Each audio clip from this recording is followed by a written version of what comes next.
ఎన్టీఆర్ స్టేడియంలో జరుగుతున్న రైతు బడి అగ్రి షో కార్యక్రమంలో మాజీ మంత్రి హరీష్ రావు మాట్లాడుతున్నారు. లైవ్ లో చూద్దాం. నేను పరకాల ఆ ప్రాంతాలు పోయి రాత్రి వచ్చాను. ఎక్కడ చూసినా మక్క బాగా పెరిగింది.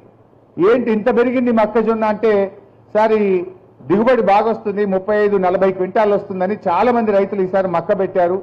అండ్ పత్తి దెబ్బతిన్నది, ఈసారి పత్తి మొత్తం కూడా నల్లబడిపోతే పత్తి తీసేసి మక్క పెట్టారు అని చెప్పి నాకు రైతులు చెప్తా ఉండే, మా నాయకులు చెప్తా ఉండే. అంటే మరి ఈరోజు అమెరికా నుంచి భారతదేశంలో పంట పండించిన దానికంటే తక్కువ ధరకే అమెరికా నుంచి రేపు మక్కలు వచ్చి పడితే మన రైతు పరిస్థితి ఏంటి? ఎందుకు ఈ అగ్రిమెంట్ చేయాల్సి వచ్చింది? మరి ఈ అగ్రిమెంట్ వాల్యూ ఎంత అంటే $500 బిలియన్. అమెరికాతో చేసిన ఒప్పందం విలువ $500 బిలియన్. అంటే మన రూపాయల్లో లెక్క పెడితే 45 లక్షల కోట్ల రూపాయల అగ్రిమెంటు ఇవాళ భారత ప్రభుత్వం అమెరికాతో చేసింది. 45 లక్షల కోట్ల రూపాయల మొక్కజొన్న, జొన్న, సోయాబీన్ మరి తదితర పంటలు అమెరికా మన దేశం మీద పంపితే ఈ దేశ రైతుల పరిస్థితి ఏమవుతుందో ఒక్కసారి ఆలోచించాలి. అంటే మనం చేసే అగ్రిమెంట్లు మన రైతులకు భరోసానియాలి, భద్రతనియాలి, రైతుకు మద్దతు ధర పెరగాలి. కానీ ఇబ్బడి ముబ్బడిగా విదేశాల నుంచి వచ్చి ఇక్కడ పడితే ఈ రైతుల పరిస్థితి ఏమవుతుందో ఒక్కసారి ఆలోచించాలని చెప్పి రైతుల పక్షాన నేను భారత ప్రభుత్వానికి కూడా విజ్ఞప్తి చేస్తా ఉన్నా. ఎందుకంటే మరి మన ప్రాంతం చాలా రేపు రైతులు ఇప్పుడిప్పుడే కొంత బాగుపడుతున్నటువంటి పరిస్థితి. ఆయిల్ పామ్ తోటలు పెంచాలని ఒకవైపు మనం ప్రోత్సహిస్తా ఉన్నాం. ఈ మధ్య ఏం జరిగిందంటే విదేశాల నుంచి వచ్చే crude oil, palm crude oil అప్పుడు 27% ట్యాక్స్ ఉండేది. వేరే దేశం నుంచి పామ్ క్రూడ్ ఆయిల్ మన దేశంలో దిగుమతి చేస్తే 27% ట్యాక్స్ ఉండేది. అప్పుడు మన రైతుకు పామ్ ఆయిల్ ఒక టన్నుకు దాదాపు 24-25 వేలు పడ్డది. కానీ ఇప్పుడు ఏమైంది? నాకైతే ఎందుకు తగ్గించారో తెలియదు, కానీ 27% ఉన్న పామ్ క్రూడ్ ఆయిల్ ధరను, ట్యాక్స్ను 16% తగ్గించారు. దానివల్ల ఏమైంది? నిన్నటిదాకా 24-25 వేలు పామ్ ఆయిల్ రైతుకు వస్తే ఇవాళ 21 వేలకు పడిపోయింది. అంటే విదేశాల నుంచి వచ్చే పామ్ క్రూడ్ ఆయిల్కు ఎందుకోసం ట్యాక్స్ తగ్గిస్తున్నారు? మీరు ట్యాక్స్ తగ్గించడం వల్ల మన భారతదేశ రైతుకు ఏ రకంగా మేలు జరుగుతుంది? ఎందుకోసం ఈ ట్యాక్స్ తగ్గిస్తున్నారు అనేది ఇలా మనం ఆలోచించాలి. ఇలా ఇటు పామ్ క్రూడ్ ఆయిల్ ధర ట్యాక్స్ తగ్గించి ఇటు భారతదేశ రైతులకు, తెలంగాణ రైతులకు అన్యాయం చేస్తున్నారు. మొక్కజొన్న, సోయాబీను, జొన్న, పత్తి లాంటి పంటలు ట్యాక్స్ లేకుండా అమెరికా నుంచి మన దేశానికి దిగుమతి చేయడం ద్వారా కూడా మన రైతుల పరిస్థితి రేపు ఆందోళన కలుగుతుంది, ఇబ్బందుల్లో పడేటువంటి ప్రమాదం ఉంది. వీటన్నిటిని కూడా రివ్యూ చేయాల్సిన అవసరం ఉంది. ముఖ్యంగా తమ్ముడు రాజేందర్ చాలా బాగా ఈ షో నిర్వహించారు. ఈ రాష్ట్ర ప్రభుత్వం కూడా ఇలాంటి కార్యక్రమాలు ప్రభుత్వం చేయాలి. ఇలా ఒక వ్యక్తిగా ప్రభుత్వం చేయలేని పనిని ఒక వ్యక్తిగా తమ్ముడు రాజేందర్ రెడ్డి చేసినందుకు మరోసారి అభినందిస్తూ, మరి రైతులుగా మీరు కూడా ఇలాంటి మంచి షోస్ ద్వారా ఉత్సాహాన్ని పొందండి. ఇందాక నా పక్కన సంతోష్ అని మహారాష్ట్ర రైతు, ఐ వాజ్ ఆస్కింగ్ హిమ్, ఆయన ఏం పంట పండిస్తామంటే చెరుకు, టమాటా అని, అదేవిధంగా క్యాప్సికమ్ అని చెప్పాడు. మీరు ఎన్ని టన్నుల చెరుకు వస్తుంది ఒక ఎకరానికి అని అడిగాను. 70 నుంచి 80 టన్నుల చెరుకు పండిస్తాను అని సంతోష్ చెప్తున్నాడు. నేను మా జహీరాబాద్లో కానీ నారాయణ ఖేడ్, సంగారెడ్డి అటు తిరుగుతున్నప్పుడు మా చెరుకు రైతుల్ని అడిగేవాడిని, ఎన్ని టన్నులు వస్తుంది బాబు అంటే 40 టన్నులు వస్తుందన్నా, మంచి రైతు అయితే 50 టన్నులు వస్తుంది అన్నారు. మరి పక్కనే మహారాష్ట్రలో ఆయన 80 టన్నులు తీయగలుగుతున్నాడు. అదే నీళ్లు, అదే పెట్టుబడి, అదే కష్టం. 30 టన్నులు అధికంగా వస్తే అది మొత్తం లాభమే కదా. మరి అలాంటి పరిస్థితి మనం ఎలా చేయాలి? అలాంటి రైతుల నుంచి మనం కూడా మాటలు వినడం ద్వారా, నేర్చుకోవడం ద్వారా మన రైతు కూడా అధిక దిగుబడిని సాధించగలిగితే ఇలాంటి షోస్ మనకు ఉపయోగపడతాయి. అంటే టెక్నాలజీని, ఆలోచనలు, కొత్త ఆలోచనలు రేకెత్తించడంలో ఎలా అవుట్కమ్ తేవచ్చు, ఎలా అవుట్పుట్ పెంచవచ్చు, ఎలా ప్రొడక్షన్ పెంచవచ్చు, ఎలా మనం ఖర్చులు తగ్గించుకోవడం. ఇలా లేబర్ విషయంలో కానీ, ఇలా యూరియా దొరకలేదు.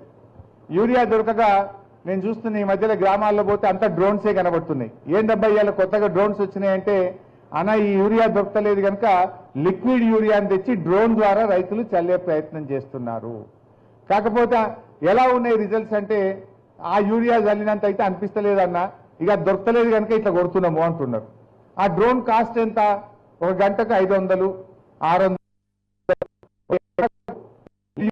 600 ఛార్జ్ చేస్తున్నారు. అంటే నీకు లిక్విడ్ యూరియా కొంటే 250 రూపాయలు, ఈ చల్లడానికి 600 రూపాయలు, అంటే ఒక ఎకరానికి 850 రూపాయలు ఖర్చు అవుతా ఉంది. అదే యూరియా బస్తా 300కి దొరుకుతుంది మనకు, కానీ 300తో అయిపోయేదానికి 800 రూపాయలు ఖర్చు పెడుతున్నాం.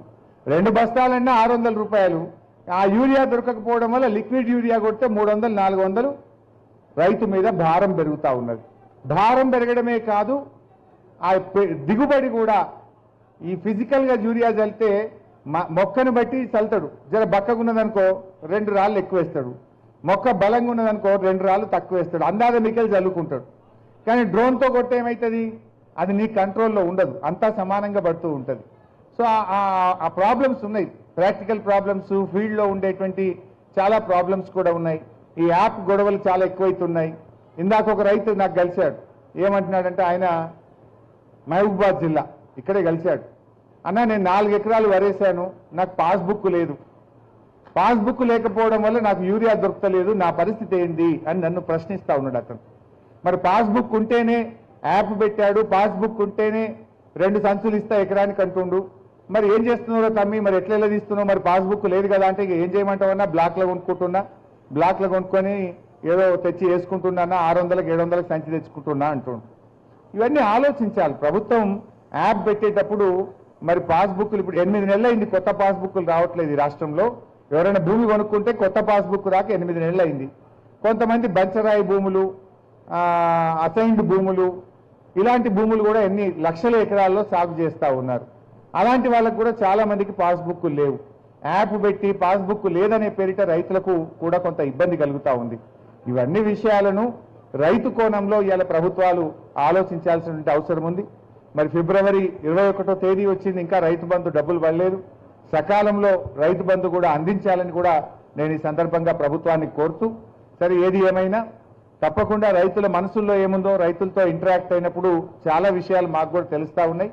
ఈ అన్ని విషయాలు రాబోయే బడ్జెట్ సమావేశాల్లో, అసెంబ్లీ సమావేశాల్లో రైతుల పక్షాన ప్రభుత్వం మీద ఒత్తిడి తేవడానికి, ఇలాంటి మంచి వ్యవసాయ పరికరాలకు పెద్ద ఎత్తున బడ్జెట్లో సబ్సిడీ పెట్టే విధంగా కూడా మీ తరఫున ప్రభుత్వం మీద ఒత్తిడి తెస్తామని, మీ తరఫున మీ ఆలోచనలను ప్రభుత్వానికి చెప్పే ప్రయత్నం చేస్తాం.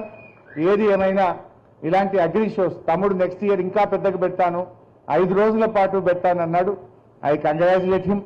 ఇంకా ఆయనకు ఎలాంటి సహాయ సహకారాలు కావాలన్నా వ్యక్తిగతంగా మా తరఫున కూడా అందిస్తామని చెప్పి కూడా తమ్ముడికి నా యొక్క మనస్ఫూర్తిగా ఆశీస్సులు, అభినందనలు. ఇంతమంది రైతుల ఆశీస్సులు కూడా నీకు దొరుకుతాయి.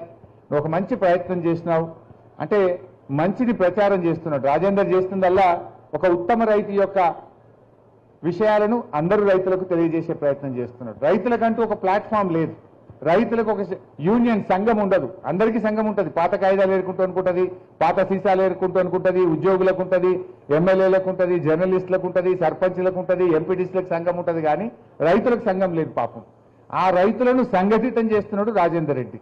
ఇలా 30 లక్షల మంది రైతులను ఒక యాప్ కిందికి, ఒక సబ్స్క్రైబర్స్ ని పెట్టి 30 లక్షల మంది రైతులకు ఒక మార్గదర్శకత్వాన్ని, ఒక సంఘటితం చేసే ప్రయత్నాన్ని తమ్ముడు రాజేందర్ చేయడం నిజంగా చాలా సంతోషం.